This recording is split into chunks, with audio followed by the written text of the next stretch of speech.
I'm Dom Gervasi, the owner and producer of Made in Brooklyn Tours, going virtual from my apartment in Brooklyn, New York, to interview people who are making it in Brooklyn and elsewhere for my new Making It series.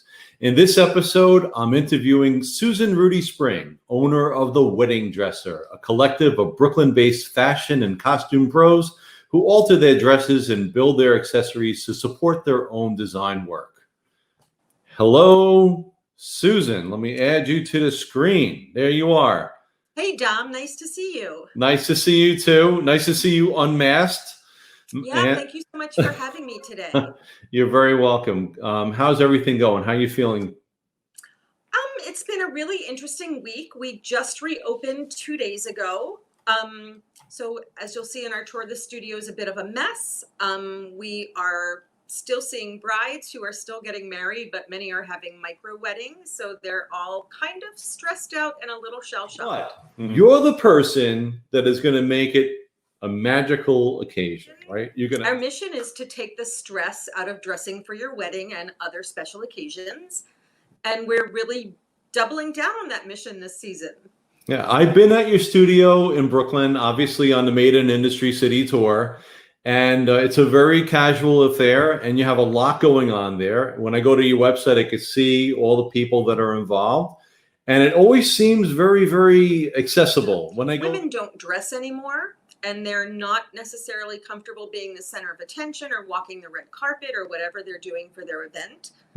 So we try to make them feel as beautiful and confident as possible, both by actually physically doing work on their dresses, helping them choose accessories, but also just talking them through the whole process.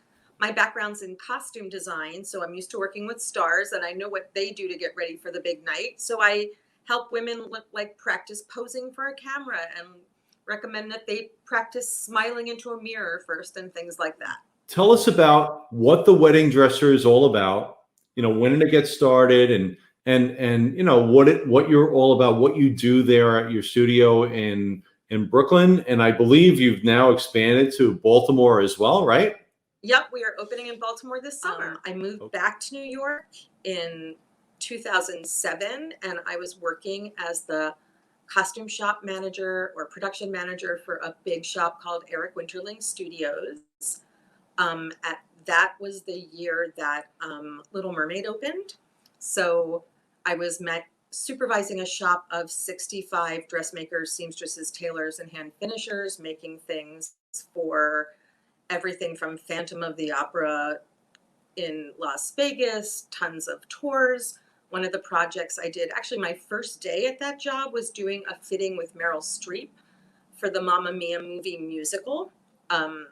So that was both terrifying and exciting. She was amazing to work with. So I worked with Eric for the better part of a year until the Broadway strike in 2008, which kind of affected us again, like September 11th, all over again. And about 6 months past that, because of the strike, producers weren't spending any money. They weren't reordering costumes when things got like all torn and used.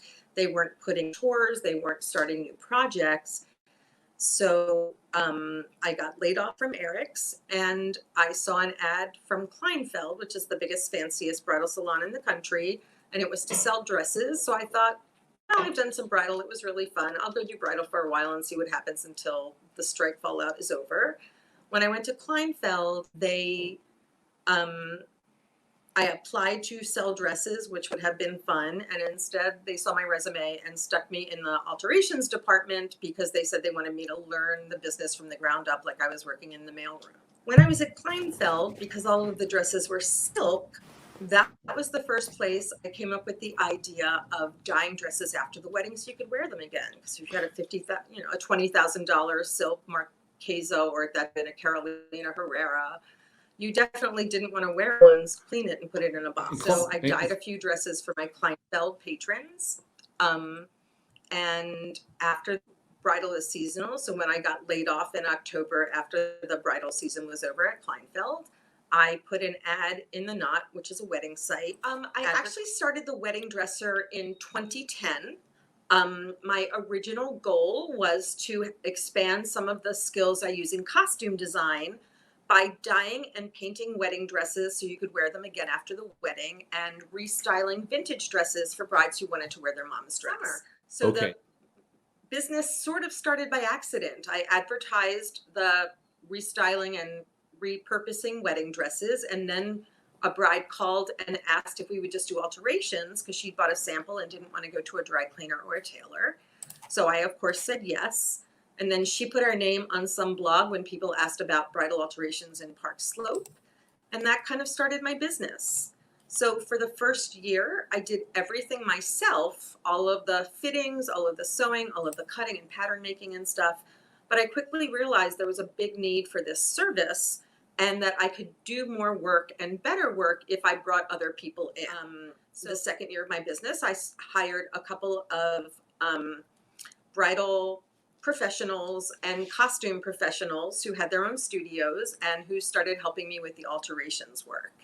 And at that time, we also started making some accessories for our brides. The next year, we decided to take the accessories line wholesale, and we got a booth at the bridal show and started selling our pieces. You can see some of the stuff here on the side. The accessories that I design are all influenced by vintage fashion. And we do evening gloves, cover-ups, jackets and capes, and assorted belts and headbands and other sparkly things. But the most fun part is having brides or other women in my studio, like having giant Barbie dolls to dress and making custom pieces right on them right here in the studio. But what makes us different from other companies like ours, whether they're accessory businesses or bridal businesses or alteration studios, is that I set my workroom up like a costume shop. So rather than having a dressmaker or a seamstress who a hem, does all of the sewing work, I only do fittings here. We always say that when Susan's sewing, we know something's very wrong because I'm good at sewing. I just don't really get to do it anymore. And I started bringing in professionals at the highest level of the field. My first co-worker, I'll say, because we think of ourselves as a team, was a gal named Gina, and Gina's mom had owned two bridal shops. Gina went to FIT. She graduated with an evening wear design and was a Coty Award winner for one of the wedding dresses she designed. So Gina was not somebody, she wasn't a seamstress. She was a designer with a designer's eye, with a designer's talent, and also amazing sewing skills. And that's sort of where we took the concept from. So slowly, as my business grew, I started bringing in more and more, whether they were costume designers who had just hit town and needed a job to sort of tide them over while they started their career, or people who had majored in bridal evening wear and couture techniques. We also started an internship program. So we're an intern, we take in interns from Parsons and FIT and a few out-of-state schools. And colleges love sending their interns here because we actually sew things. Mm-hmm. A few years ago, I was looking to hire a production manager, and in fashion right now, since everything is done overseas, what a production manager does is makes tech packs and draws sketches and sends them out of the country. What we do is we actually make stuff. Because so many people are having outside weddings, I'm hoping that my jacket line is going to sell very well this fall, because I know people planning for outside weddings in October, November, and even December. So I'm sitting with some of the pieces we've already done, like these little fur jackets. And this is a muslin of a new jacket pattern that's based on a little 60s chubby.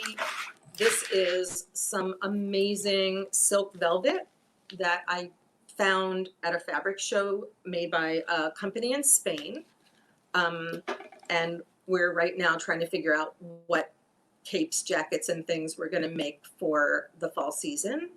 We're not sure how we're going to show it to people because all the wholesale shows are closed. So we're thinking of stealing a technique from the gift world and making little sample boxes and just sending a box of accessories out to a store and seeing what they can take what they want and send it back. Another fun thing is that, of course, we've done sparkly accessories for bridal for years, but now sparkly accessories are in fashion again, headbands and bows. Like the pieces I was making in my first job in the 80s are in fashion again. So we're playing with some new trimmings. This is a really pretty little crystal leaf, and we're making these into barrettes and headbands and hair combs. And part of my goal is to make things that even if you do buy it to wear at your wedding, you can also take it with you on your honeymoon and wear it with a pair of jeans. Yeah, so this is the services page on our website, and this is kind of what sets us apart from other alterations companies. You can see that we offer a range of services from alterations and custom accessories to sending a stylist to the wedding to dress the bride on her big day. We also offer cleaning and preservation after the wedding, and actually the bottom right-hand corner is the dress I was talking about earlier that we dyed and painted and did 3D applique to. Yeah, so on this page, you can see the bride on the top left and she's a great example for today. She had a very simple wedding. She actually bought a bridesmaid's dress because she liked the color, and we went ahead and ornamented it with 3-dimensional flowers. Below on the left, you can see a bride who we did 3 colorful embroidery for. The bride in the center with her arms out is a great example of what we do. She saw a Badgley Mishka dress with a lot of beading and beaded sleeves that she loved but couldn't afford. So she bought a $1,000 satin trumpet dress, and we beaded the dress, built the sleeves, and beaded the sleeves. On the bottom left there, you can see a couple that are from a wedding that we sent a dresser to, and that's when a professional stylist or one of my ex-interns, like I have a dresser who's now Vera Wang's assistant, but she will come out to your wedding, she'll steam the dresses, she'll follow you around for photos, and make sure everyone looks perfect. The picture of the couple in the center are a couple of our little custom jackets. We do a lot of custom jackets, both for coverage and also for religious reasons, if you're having a Jewish wedding and you need your shoulders covered and that kind of stuff. And the picture on the top right is one of my favorite groups. This was a bride who just told all of her bridesmaids to go out and get something gray, and it all looked amazing and perfect. So this is something that's actually starting to become popular because her dress was a lighter gray, and you can see all of the various shades of gray behind her. There's a trend in bridal right now also where brides are wearing a color and doing all of their bridesmaids in white. And the picture that you're looking at with all of the gold is a beautiful shoot that was styled by our stylist who also works with our brides, Stacy Holker. Stacy flies to the Caribbean and does bridal fashion shoots, and she put together this beautiful gold and butterfly themed bridal portrait. You can see the bride has a beautiful gold cape on. That's one of the newest trends in bridal, and a lot of butterfly accessories, and of course the sparkly headband. If you scroll down a little further on that page, you'll see one of our editorials. So this is a picture of our ostrich jacket as it was featured in, I think this is from Dallas Bride magazine. And we love doing editorial shoots because we get back the most interesting things. I don't know that it's like the 80s that when people looked at magazines and saw something in a magazine and bought it, but it still is a wonderful way to get ideas of how to wear things at your wedding. About, I think we'd all like to learn a little bit about what life was like in theater, and what were the things that you learned that helped you when you started your own business. I have a big background in doing costumes for Broadway, ballet, and opera. So lots of construction and crafts, and my specialty in theater was fabric painting. Working in theater is either incredibly fun and exciting or some days incredibly stressful. I started off doing costumes for community theater in summer stock in the Baltimore area, which is where I'm from. So I moved to New York way back in 1985, which we joke was the year there were no Broadway shows. And my first job in New York was working as a textile artist. So I worked for a studio that did fabric dyeing and painting. And we did everything from paint elephant blankets for the circus to dyeing fabric and other textiles for Broadway shows. The first project I worked on was a musical called Big River, which is the Tom Sawyer story. And in Big River, there were lots of sort of grungy um, sharecropper and other sort of worn and dirty looking clothing.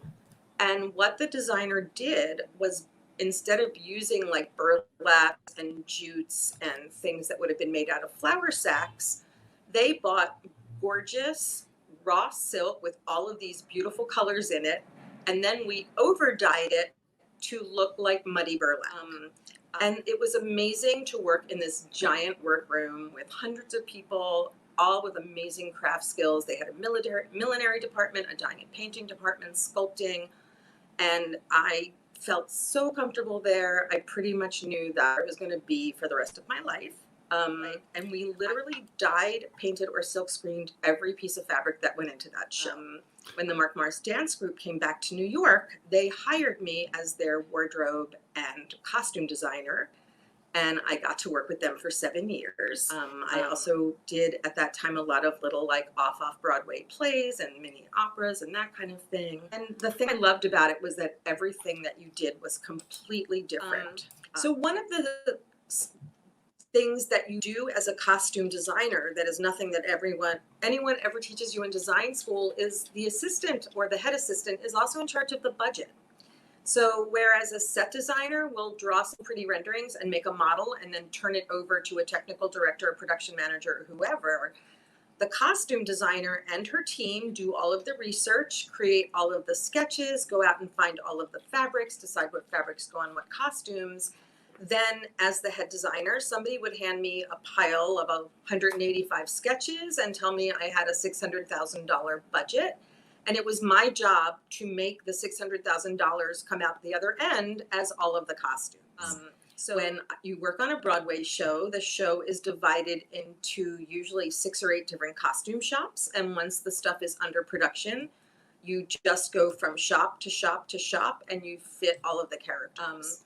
So fitting, I realized, was probably as important a skill as actually making the garments. I got a really good grounding in fashion as well, and how you show a line to department stores and how you publicize things and get your pictures of your work into magazines. I found some crazy Filipino jewelry with really beautiful, brightly colored wooden flower things on it. I took the jewelry apart.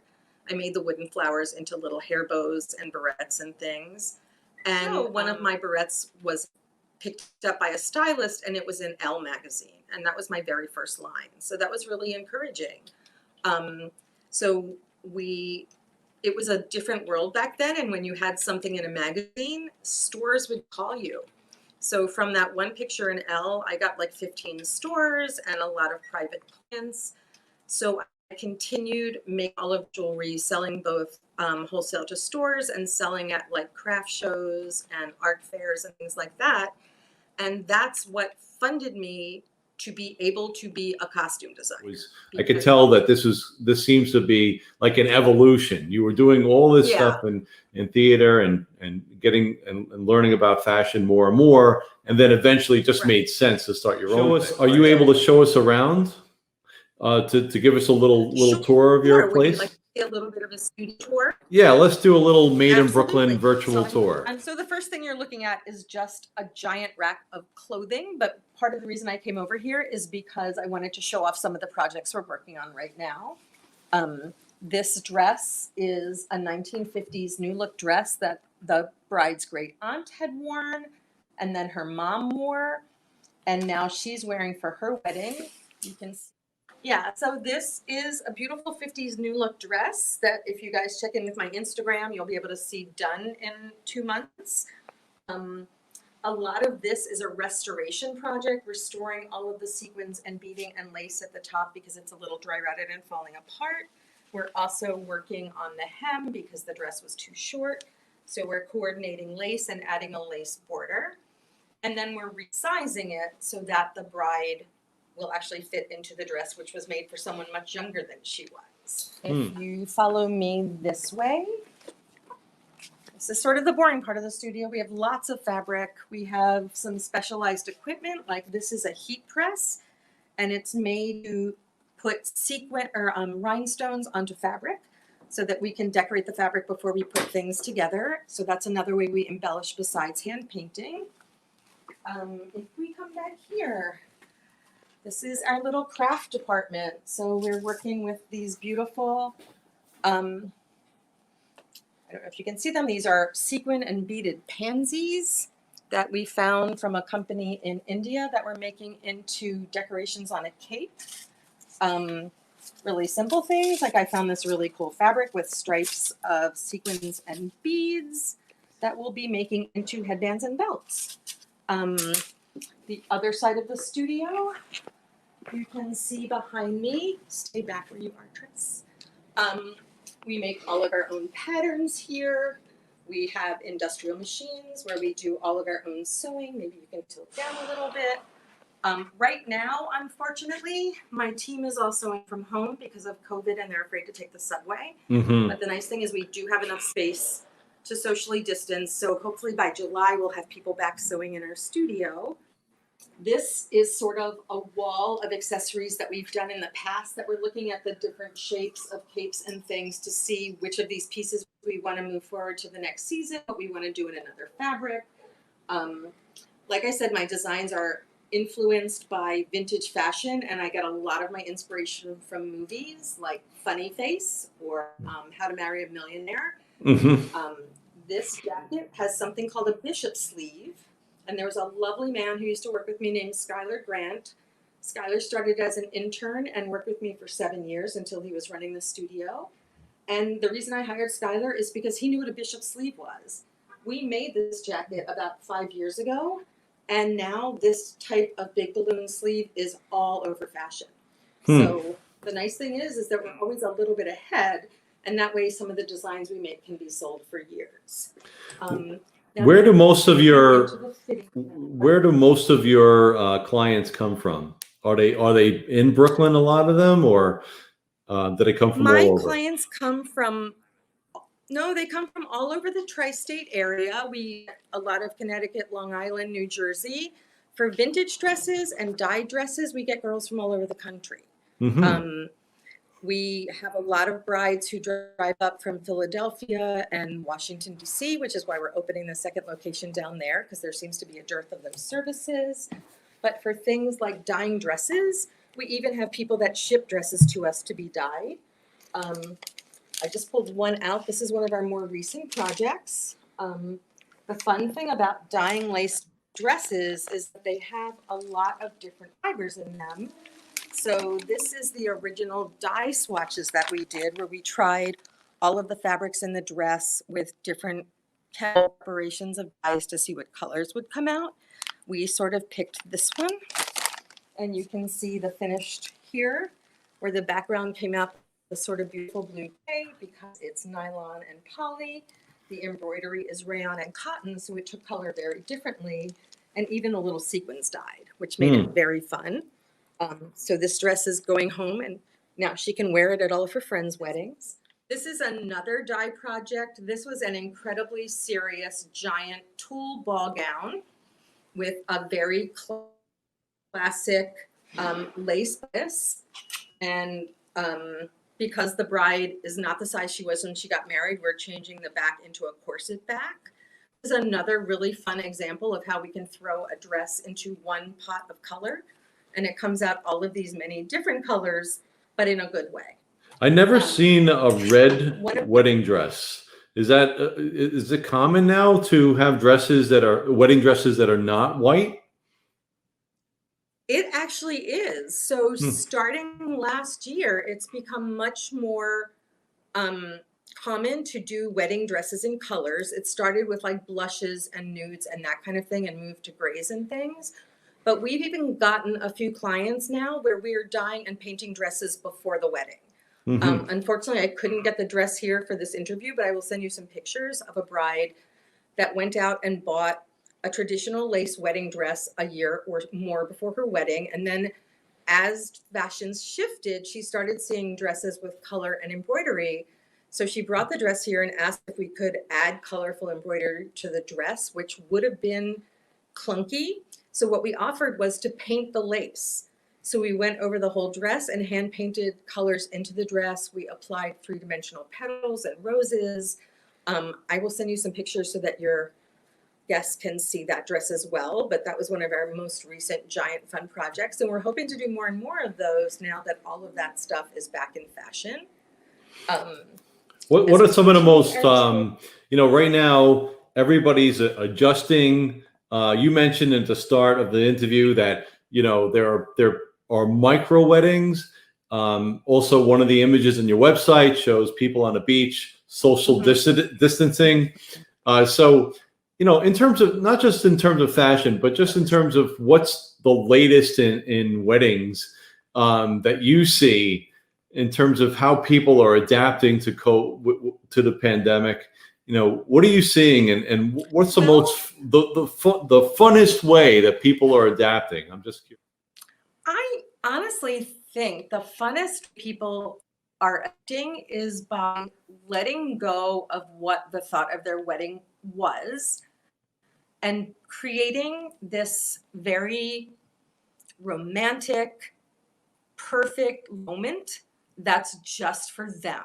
So for micro weddings, women are still buying the dress, getting their hair and makeup, hiring a for doing all of that kind of stuff.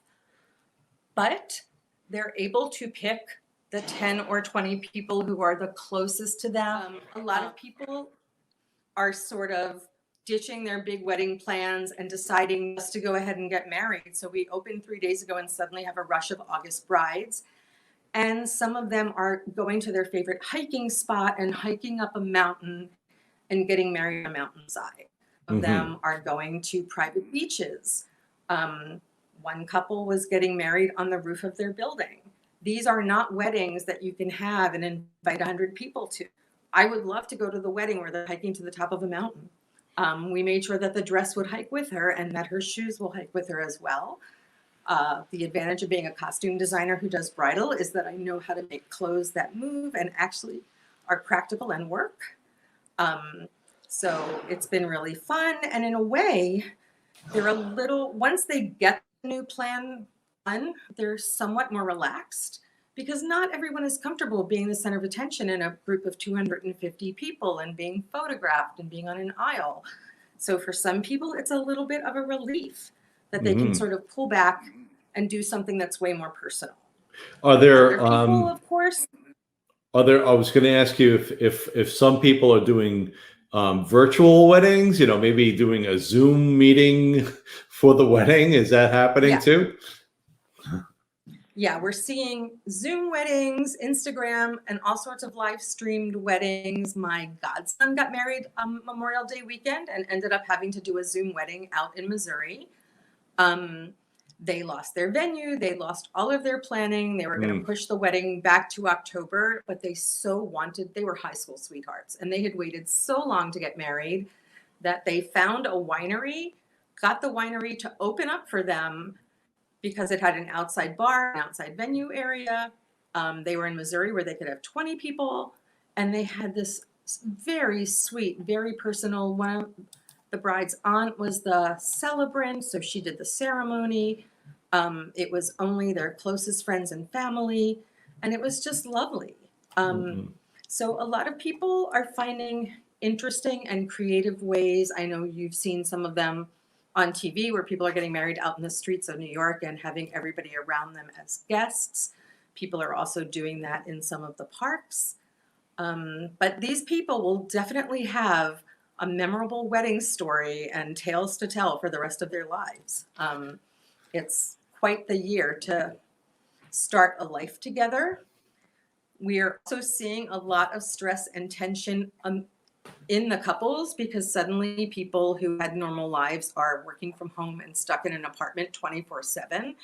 So if after doing that for 5 or 6 months, you still want to get married, I think it bodes very well for the couple. I have had couples that have also broken up because of COVID and being stuck together in an apartment forever, but better to know that now, right? Right, exactly. It's like going on vacation with someone. That's a good way to tell whether or not you're going to continue.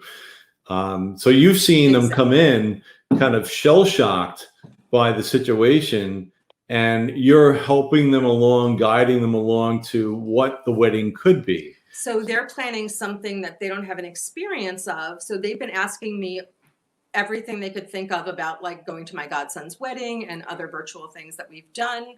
And because I've seen a few, I can actually give some good advice on like where to position the cameras and things that make it special. Like at my godson's wedding, they did cake cutting right on the bar. And so the couple was here and here was the cake and the person with the camera was right there. So all of the guests got to be very up close and personal in a moment that if you were at a regular wedding, you'd be across the ballroom sitting at a table 100 feet away. Right. And you wouldn't hear what they were saying to each other and see all of the lovely intimate moments. And again, since people are on film, we're also being a little more concerned about their hair, their makeup, their accessories, because they're being much more up close and personal than they would be at a regular wedding. Right. Normally, when I'm doing a fitting, I tell a bride to look in the mirror, which might be 6 feet away, and then she would know what her guests are seeing from 12 feet away. But here, it's exactly the opposite. We're pulling everything in so that it looks beautiful on camera. Mm-hmm. So you've seen how they're adapting, and now you're also adapting. I mean, when I go to your website, I could see you have a large crew that you could call upon for assistance. Mhm. And you also, like you said, you have a relationship with Parsons and with FIT. So how have you adapted to the situation and still managed to stay connected to the people that are assisting you?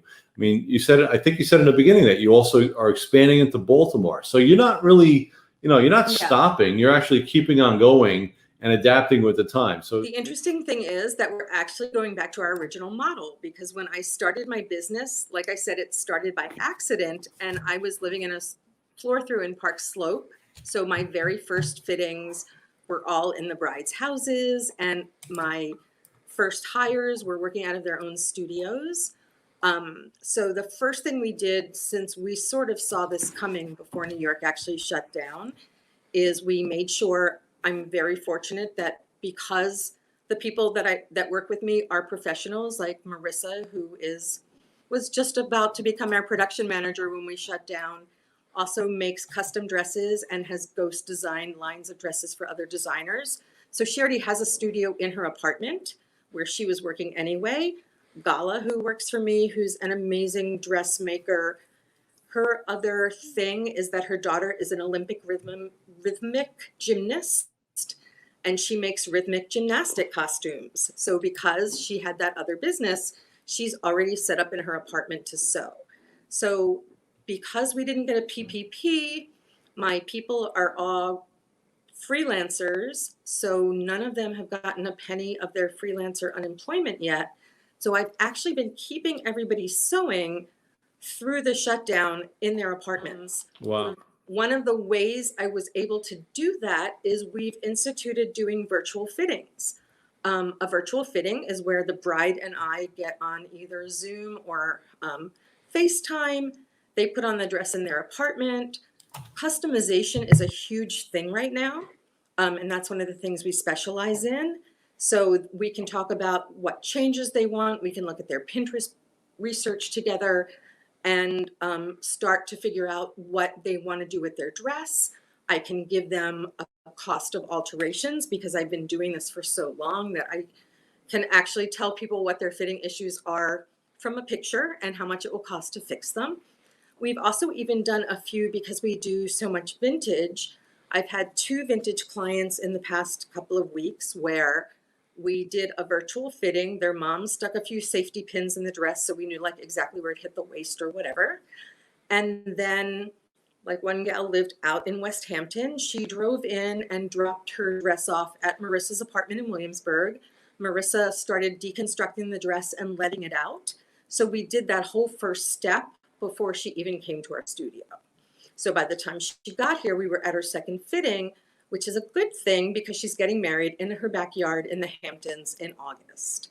So we have had a little bit of a run of August brides at the end of June. And I think, again, that's people who weren't necessarily planning to get married in August, but think they're seeing sort of a window there. And we're just thrilled that we're here to help them. We're also getting calls from places like Vera Wang, who have those sort of basement workers where they can't social distance, and who do production overseas where the factories have all been closed. So suddenly places that do their own alterations either can't put their staffs back to work, like I understand that Bergdorf's is not putting their bridal alterations department to work because they can't social distance. So we're reaching out to all of the bridal salons in the area to let them know that we're here.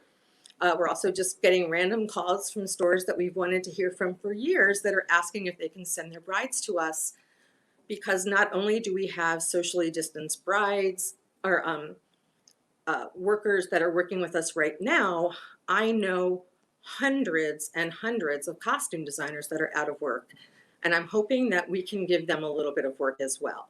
So we're going to be starting to farm out some of the dresses to more unemployed costume designers to try to help tide people over the downtime before theater resumes. Okay, and so people could come to your studio in Brooklyn, and right now they could get a fitting, or you could provide them with your other services too.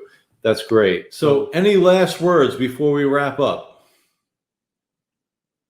No, I just want to thank you so much for including me in your series. This has been so fun. It's been so nice to get back into my studio in the last couple of days, and this is just sort of like the cream in the coffee. So I'm hoping that anybody watching this that has any kind of fashion issues at all, because we also do regular suits and clothing. We have an amazing tailor. We are happy to take on all sorts of projects right now just because we really want to keep everybody getting paid. So if you think of anything, we do custom accessories, we make veils. We also have an Etsy store for all of our handmade things. And one of the other things that I'm doing in order to help bring other people along, we also carry a lot of jewelry and headpieces made by other women-owned, made in the US companies. And we're putting all of those on a Shopify store that you can also get to through our website. Thank you very, very much, Susan. Really appreciate your time. I'm very grateful as well. Thank you, Dom. You're welcome. This is a brand new series, and I'm trying to do something a little bit different and develop the Made in Brooklyn Tours brand in a virtual way, which is all very new for me. Say that this is another episode of my new Making It series, seen on the Made in Brooklyn Tours YouTube channel, as well as on Facebook, Instagram, and LinkedIn. I'm Dom Gervasi, hoping that you too are making it a good one wherever you are.